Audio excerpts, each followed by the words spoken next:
So this next topic is one of my favorite because it starts the exploration of how Java parallel streams work under the hood. We're going to have a whole section where we go through all the different pieces in detail and look at how they behave. We'll actually take a look at some of the source code from Java streams and parallel streams. But it's just fun to see actually how these people did this. And it's very, very, very clever and extremely well optimized. So let's take a look and see how things work under the hood, as it were. And you'll see here that we'll start by just a quick reminder that parallel streams very clearly implements a variant of the so-called map-reduce paradigm. So map-reduce, very common approach used in cluster-based computing, where you have a bunch of processors out there probably running in some kind of data center or a cloud. Google is a good example of this when you do a Google search, and it essentially takes your query and it farms it out to a bunch of computers in a cluster somewhere, and it combines the results back and then ranks them, and you get it back in ranked order. So that's the basic idea. And I had way too much fun making this little diagram, so we're going to talk through it really quickly. So this is kind of showing MapReduce visually. So we've got ourselves a source of stuff, in this case, sandwich making material, like a loaf of bread and some lettuce and some meat and cheese and tomatoes or whatever. And then we're going to first essentially partition everything. So we have these different types of items. And then we're going to map them. So we're going to go ahead and slice them up. So we slice the bread, we shred the lettuce, we cut the ham. I'm not going to say we cut the cheese, but we slice the cheese. And then we do something with our tomatoes. So we have a bunch of different pieces. And then we're going to take those pieces and we're going to reduce them to make a bunch of sandwiches. So that's the visual metaphor to think about with respect to MapReduce. What actually happens with streams is a three-phase split, apply, combine data processing strategy that looks sort of like this, where we have some data source, and we're going to use the spliterator mechanisms we talked about before in order to split this thing up into atomic-sized chunks. Those atomic-sized chunks will then be mapped to the underlying fork join pool, and each chunk is processed sequentially within the chunk, but together they're collectively processed in parallel. And then we're going to combine them all together by joining pairwise the different results until we end up with a single final reduced result. So that's basically the model. So what does splitting do? So splitting is going to recursively partition the data source up into chunks. So sort of like cutting a pizza or whatnot, you're going to slice, slice, slice, and you're going to split. And each chunk, as I mentioned before, is then independent and atomic. When you use the stuff that comes out of the box that does this with the Java collections framework or the Java class library, they're usually split down to an atomic-sized chunk of 1. Can't really get much more atomic than 1.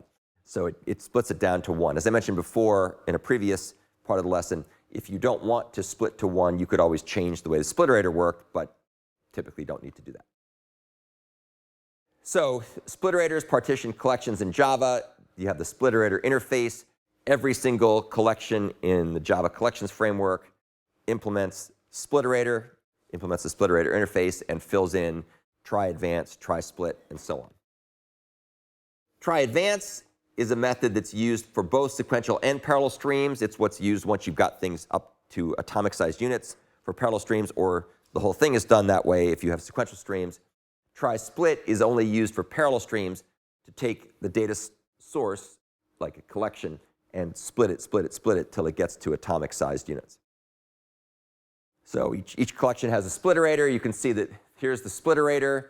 It comes with a default spliterator. If you want to override that, or when it's overridden, that's done for you by the Java class library or the collections framework. And of course, you can override that yourself if you feel so inclined to do something other than what comes out of the box by default.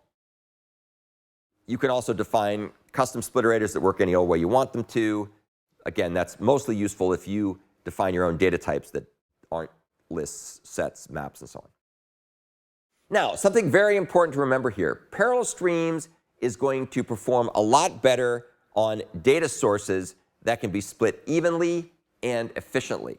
So certain data sources split quite nicely with parallel streams, like an array list is a great example of that. Other ones historically didn't split as nicely, like a linked list. It takes more time to split for various reasons. The next phase we're going to talk about is the apply phase, where these chunks that were produced by the spliterators are then going to be processed in the common fork join pool.